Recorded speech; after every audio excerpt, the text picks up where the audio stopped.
Después de casi 2 años, es un gusto saludarlos nuevamente hoy, jueves 24 de octubre de 2019, desde mi hermosa ciudad de Tijuana, Baja California, en México. En esta ocasión hablaremos sobre la jerarquía de las normas en materia fiscal federal.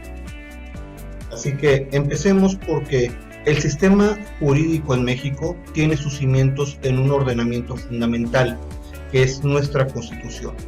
Y en ella se establece que la propia Constitución, las leyes del Congreso de la Unión y todos los tratados internacionales celebrados por el presidente de la República, pero con aprobación del Senado, son la ley suprema de toda la Unión. Partiendo de esa premisa y de interpretaciones que ha efectuado la Suprema Corte de Justicia de la Nación, vamos a imaginarnos una pirámide, en donde en la cima, por encima de todos los ordenamientos nacionales, se encuentra la Constitución Política de los Estados Unidos Mexicanos. Técnicamente, ninguna ley federal o local puede estar por encima de las disposiciones contenidas en la Constitución Federal. Tampoco ningún tratado internacional podría estar por encima de ello. En segundo término, justo por debajo de la Constitución, pero por encima de todas las leyes creadas por el Congreso Federal, diputados y senadores, tenemos a los tratados internacionales, como ya comentamos, celebrados por el presidente y aprobados por el Senado.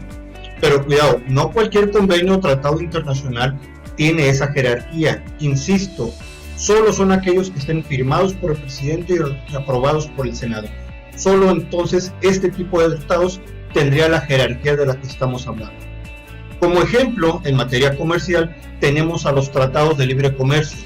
Aunque nuestra ley interna, nuestra ley doméstica, diga que la importación de bienes causa un impuesto general de importación, en el Tratado Comercial Internacional podría establecerse que dicha importación o exportación de bienes entre los países que están firmando el tratado quede libre de aranceles.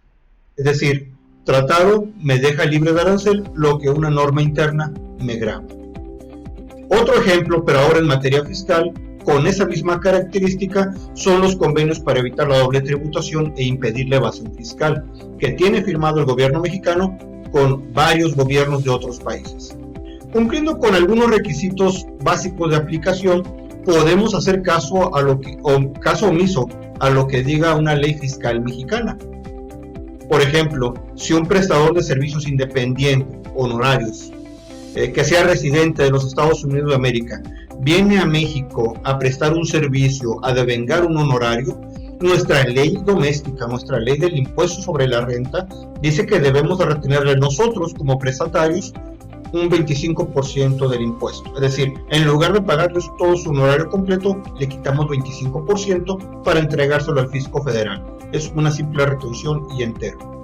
Pero si dicho extranjero, residente de Estados Unidos, invoca la aplicación del trato preferencial que está previsto en el Tratado Internacional Fiscal entre México y Estados Unidos, ese honorario se lo debo de pagar libre de impuestos, libre de retención.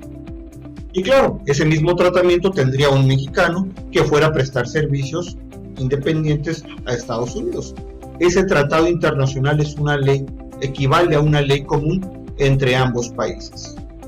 Es decir, esos tratados internacionales equivalen a una ley que nos aplica a ambos residentes por igual, a ambos ciudadanos de los países firmantes.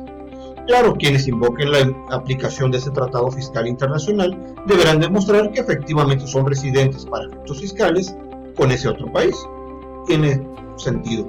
Y además, así está previsto en las demás normas internacionales. Este tema es tan amplio que luego le vamos a dedicar un video especial. Regresando al tema de la jerarquía, en el tercer lugar dentro de esa pirámide imaginaria de la que platicamos, tenemos a nuestras leyes federales, sean reglamentarias u ordinarias. Como ya comentamos en un video anterior, las leyes fiscales deben de pasar por todo un proceso legislativo que ya analizamos a detalle. Posteriormente, tenemos a los reglamentos, que como su nombre lo indica, reglamentan o establecen la forma de aplicar las disposiciones de una ley.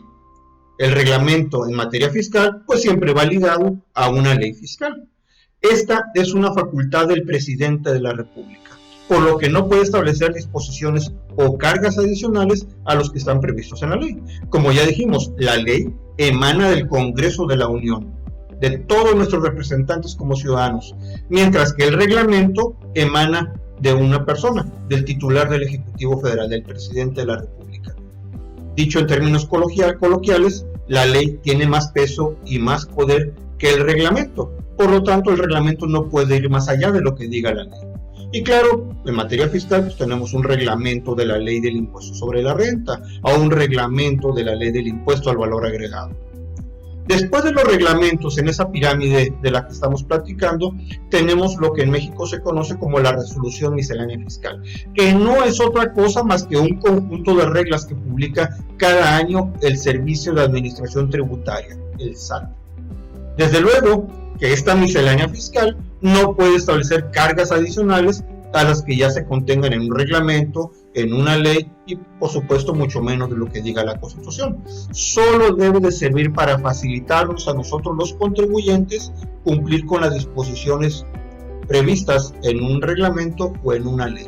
Es decir, es un conjunto de reglas de vigencia anual que publica el SAT para facilitarnos la vida a nosotros los contribuyentes. En algunas ocasiones especiales, la ley faculta al reglamento o a la miscelánea para que establezca cargas adicionales, pero solo en esos casos. Debemos de ser muy cuidadosos en ese sentido. Por ejemplo, cuando el Código Fiscal de la Federación nos remite al reglamento del Código Fiscal de la Federación sobre las reglas aplicables a la contabilidad electrónica o a la contabilidad para efectos fiscales. O bien cuando el Código Fiscal nos remite a las reglas de carácter general, a la miscelánea, en materia de requisitos de los comprobantes fiscales. Es decir, en esos casos se le delega esa facultad al reglamento o a la miscelánea, pero solo en casos específicos. Entonces, como conclusión, en esa pirámide de ordenamientos que nos imaginamos al principio, encontramos en la cima nuestra Constitución, le siguen los tratados internacionales, luego están las leyes reglamentarias y ordinarias, por debajo le siguen los reglamentos para luego continuar con la resolución miscelánea fiscal, en ese orden jerárquico, por lo que ninguna norma puede contradecir lo previsto por un ordenamiento de nivel jerárquico mayor. Puede haber otros ordenamientos en materia fiscal con la misma jerarquía de las leyes, tales como los decretos presidenciales, pero son una facultad delegada al titular del Poder Ejecutivo y se utilizan normalmente solo para otorgar beneficios o facilidades a sectores específicos de contribuyentes. Bien amigos, hasta aquí nuestra intervención de hoy. Espero les sea de utilidad esta información. Sus sugerencias, comentarios, preguntas, quejas, solicitudes de nuevos temas, por supuesto son siempre bienvenidas. Muchas gracias y hasta la próxima.